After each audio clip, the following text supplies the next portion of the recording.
Hey everyone, it's Simone Watson, and today is Wednesday, so it's time for Top 5 Wednesday. I'm going to talk about my top 5 of some things, and if you would like to do Top 5 Wednesday, I will link the Goodreads group down below. I will also link the channel of Samantha from Thoughts on Tomes because she's the host of Top 5 Wednesday. So, this week's topic is your favorite unlikable protagonists. I'm so excited for this topic. Okay, so, my number 5 unlikable protagonist. It's Clark from The 100. Now, disclaimer, I know The 100 is a TV series and a book series, and this is going to sound kind of bad since I'm on BookTube, but I haven't read the books. I've only seen the TV series. Not that I'm not going to read the books, but right now, so I'm talking about the Clark from the TV series right now. I binge watched the first 2 seasons of the TV series a few weeks ago. I think it was in May, and then I had to stop because my mind needed a break because that show is it's so dark and heavy and everything. And I mean, my favorite character on that is Bellamy because that's Bay and because he's a really interesting and dynamic character with an interesting journey. But I like Clark also. Clark, well, I like her and don't like her the same. It's like a back and forth because she does some things I don't agree with. Sometimes she does some stuff and I'm like, girl, no, why? No. And she did one specific thing in season 2, like toward the middle, that I hated. Like, I kind of like understood it, but I was like, why? Like, I didn't really hate it, but it really made me sad and angry that she did that thing in the middle of season 2. And I was like, I don't think I want to watch this show anymore, like, if that's the thing. But then I just like binge watched the rest of it like 5 minutes later. So I'm just very back and forth on her character, and I just think that I like that she stands up for what she believes in, and yeah, I like that she's able to make decisions, even though sometimes I really don't agree with those decisions. But I like that she gets things done, kind of.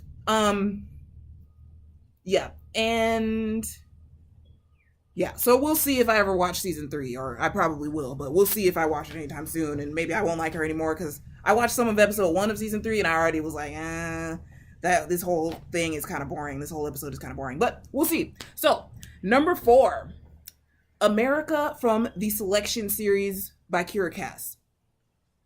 So, I know a lot of people don't like America. I've only read books 1 through 3. I have not read books 4 and 5. I don't know if I really want to, but I enjoy books 1 through 3 a lot. It's just that the story feels complete like that. So it's like, I don't know, But anyway, I enjoyed those. I like America because she really stands up for what she believes in. And she is a human. Like, she feels like a human to me. Like, she feels like somebody that has flaws. And because of those flaws, like, I can kind of relate to her. And like she's able to acknowledge those flaws and try to work on them, kind of.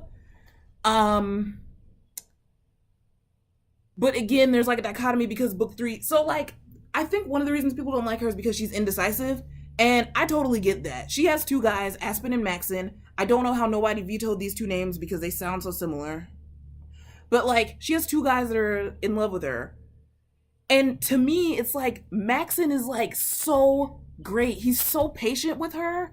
Like he apologizes when he does wrong stuff. Like he's like a humble person. Like I think that Maxon is amazing, and I kind of think Aspen ain't about nothing. Like, I'm sorry, I'm just like, Aspen, bruh, you broke up with her. Why'd you break up with her and then come back to her and be like, well, I can't believe you moved on with somebody else. Bruh, you broke up with her. What are you even talking about? Why are you even... What? Why? So I didn't even understand why she was going back to him in the first place. It's like, this dude broke up with you. Like, okay, he had good reasoning or whatever, kinda. But see, that's the other thing. I have this overall theory that if somebody breaks up with you for a reason that is like, they ain't bought nothing. So why are you gonna go back with them? They ain't bought nothing. You know what I'm saying? Like, they're not about anything. Okay, so don't do that. Why? So he might have gotten it together and been more, about some toward the end of the series and been a nicer character. But by that time, she didn't even want to be with him anyway. So it was like, why are we drawing this out? Just say you don't want to be with him. Just be upfront about stuff. Tell Maxon about it, and we can go home. So, yeah, there we go. Yeah.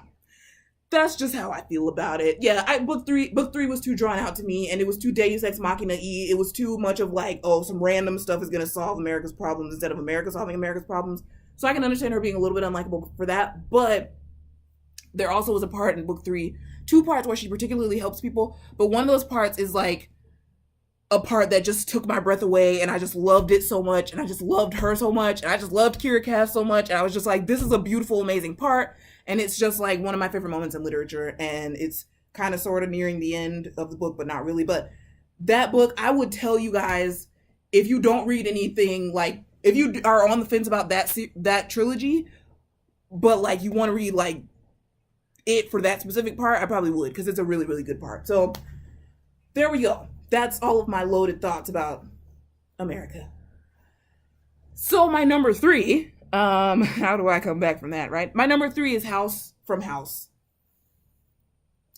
I really like House because I think that House cares about people. But somehow everybody on the show seems to think that House only cares about solving mysteries and like puzzles. And I'm like, no, like he helps a lot of people. And I think that he does it because he wants to help people. He also wants to solve puzzles. But like he wants to do both. Like, I don't know.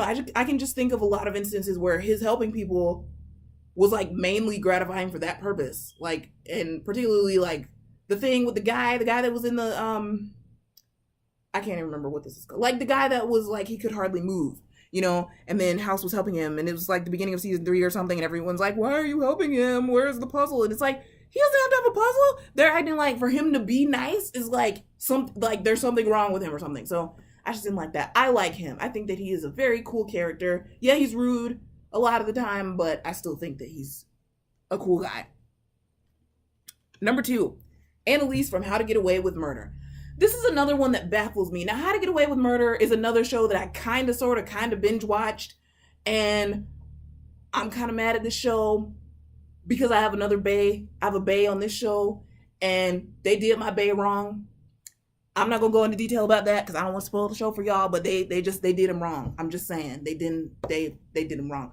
But Annalise, I think she's a cool character. She cares about other people and she helps other people a lot, I think.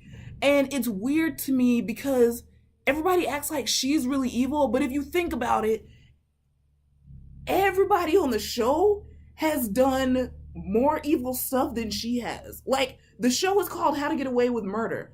The one person on the show who hasn't murdered anybody is Annalise. So, yeah, I really like her. But I like seeing a Black woman on TV that is, like, fearless and is, like, ready to go ahead and, like, handle her business and is working as a lawyer and is just, like, doing those kinds of things. So I like that. And my number 1 is going to be Starkey from the Unwind Dystology. Now, many diehard, what are we called again? Holies, I think. That's what we call Unwind fans. Holies?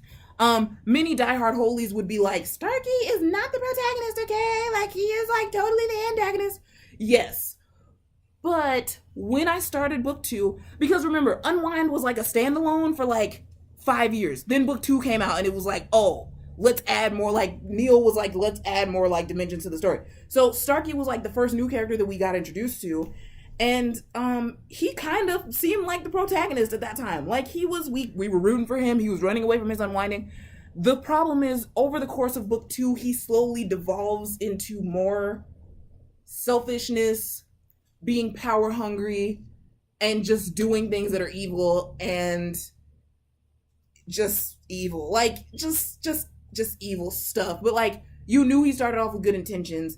And I think I don't even want to say that I like him, that, like, I would be friends with him, because I probably wouldn't be friends with him, but I like reading about him. I think he's an interesting character to read about. So, I don't know if that counts within the rules of Top 5 Wednesday, because I don't really like him, but I like to read about him, but I think that does count. So, I'm just going to go with it. So, thank you guys for watching. And if you remember anything about this video, just remember that ask my name about nothing. I'll you know, come at me, fight me about it. I'm kidding. Don't fight me about it. It's okay if you want to. Anyway, okay. Anyway, I would just love to hear what you guys. I would love to hear you guys' thoughts on my choices. And yeah, thank you, and bye.